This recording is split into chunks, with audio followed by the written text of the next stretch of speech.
qu'est-ce qui se passe? On va la recréer? Non. Oui.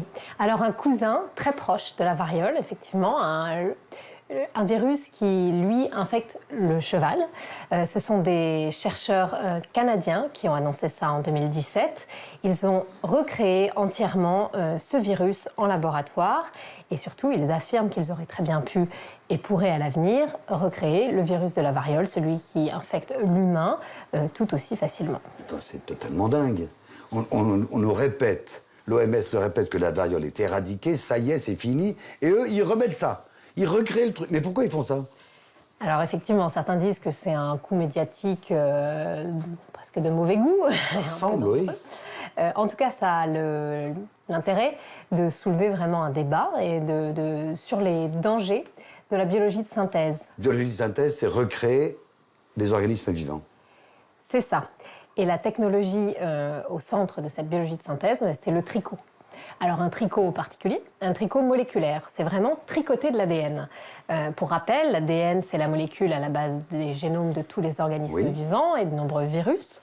Elle est composée grossièrement d'une séquence de 4 molécules qu'on appelle des bases différentes, A, T, G et C.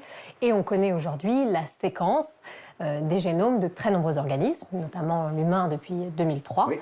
Et la biologie de synthèse, ce qu'elle va faire, c'est qu'elle peut véritablement recréer des séquences simplement avec des machines extrêmement sophistiquées qui vont prendre un peu de A, de T, de G et de C et tricoter ça dans l'ordre que l'on souhaite et recréer véritablement des génomes.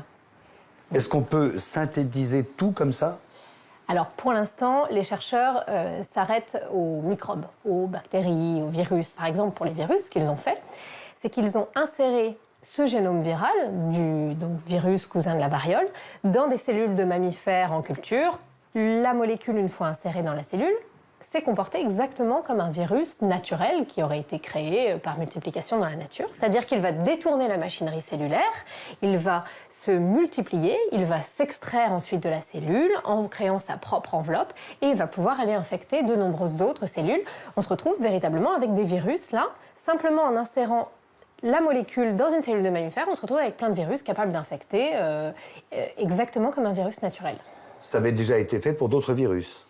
Oui, depuis 15 ans, effectivement, il y a déjà eu ce type d'expérience pour des souches de la dengue, du VIH, le virus du sida, la poliomyélite, et aujourd'hui, donc, ce fameux virus cousin de la variole, peut-être demain, la variole. Voilà. La dengue, la polio, le VIH, donc ce serait un virus éradiqué, disparu. Oui, pour la première fois avec la variole, on se retrouverait avec la création en laboratoire d'un virus qu'on avait éradiqué. Et donc là, ça pose des questions inédites en termes de risque. Alors il faut savoir qu'actuellement, la variole, elle est conservée uniquement dans le monde dans 2 laboratoires ultra sécurisés, un aux États-Unis, un en Russie. Et que là, avec la biologie de synthèse, les chercheurs, ça ne leur a coûté que $100 000 et 1 an de travail. Ça peut paraître énorme, mais pour un laboratoire de biologie moléculaire, c'est pas énorme du tout, pour recréer ce virus cousin. Et de plus, les séquences du virus de la variole, vraiment, c'est-à-dire le patron, quelque part, qui permettrait ensuite de le recréer, elles sont disponibles sur Internet très facilement. Elles sont dans les publications scientifiques accessibles à tous. Que n'importe quel terroriste pourrait se... Eh bien, ça veut dire qu'effectivement, n'importe quel laboratoire avec un peu de moyens, pas forcément aussi sécurisés que ceux donc, des États-Unis et de Russie qui conservent actuellement la variole, pas forcément bien intentionnés, pourrait créer le virus de la variole et du coup s'en emparer et en faire ce qu'il souhaite. Je renouvelle mes craintes. 300 millions de morts au siècle dernier, on recrée artificiellement, par biologie de synthèse, un virus qui avait totalement disparu. Il y a quand même un truc positif derrière. Alors, c'est ce que les chercheurs disent, c'est que finalement, le virus de la variole, on a beau l'avoir éradiqué depuis 30 ans, il est latent quelque part, il n'a pas totalement disparu de la surface de la Terre, et qu'un risque existe toujours qu'il ressurgisse, le virus naturel. Et du coup, le fait de recréer le virus, et même de le conserver dans ces laboratoires ultra sécurisés, ça permettrait de mieux l'étudier, de créer des traitements pour le cas où le virus reviendrait. Et effectivement, depuis 30 ans, des traitements ont été développés qui font que si aujourd'hui le virus revenait, les risques seraient beaucoup moins grands, les conséquences seraient beaucoup moins dramatiques. Donc finalement, la logique fonctionne, mais c'est vrai qu'elle est un peu tordue, puisqu'on fait peser un risque en conservant ce virus, on le fait même renaître en le créant en laboratoire, pour s'en prémunir. Je suis d'accord avec vous, c'est un peu tordu.